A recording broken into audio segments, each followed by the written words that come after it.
लड़के भी महफूज नहीं रहे। अपने लड़कों पर भी ख़ास तौर पर नज़र रखें कि वो क्या करते हैं, कहाँ जाते हैं, किससे मिलते हैं। ये जो तस्वीर में लड़का आपको नज़र आ रहा है 14 साल का ये लड़का है, और ये जो आंटी नज़र आ रही है 45 साल आंटी है। ये बार बार इस लड़के के साथ जिनसी ज़्यादती हुई है। और हुआ कैसे, सारी बात आपको बताता हूँ। पबजी गेम से ये रब्ता होता है, आंटी से नंबर एक्सचेंज होता है और आंटी इसको अपनी रहायशगाह पर बुलाती है। लड़का घर में झूठ बोल के जाता है कि मैं जी किसी दोस्त से मिलने जा रहा हूँ।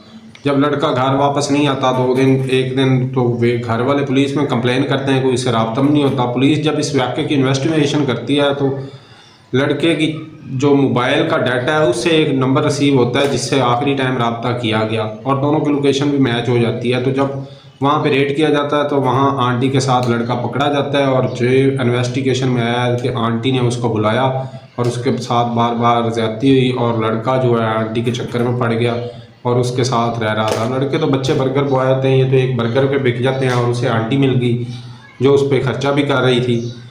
तो ध्यान रखें, आजकल दुनिया बहुत बेहिस हो चुकी है। जहाँ लड़कियों का ख्याल रखा जाता था वहाँ अपने बच्चों पे भी ख़ास तौर पे नज़र रखें। ये वाक़या इंडिया में रिपोर्ट हुआ है और ये इंडिया की न्यूज़ है। औरत इस टाइम जो है वो पुलिस स्टेशन में, उस पर FIR हो चुकी है और पुलिस मज़ीद इसकी इन्वेस्टिगेशन कर रही है। शुक्रिया।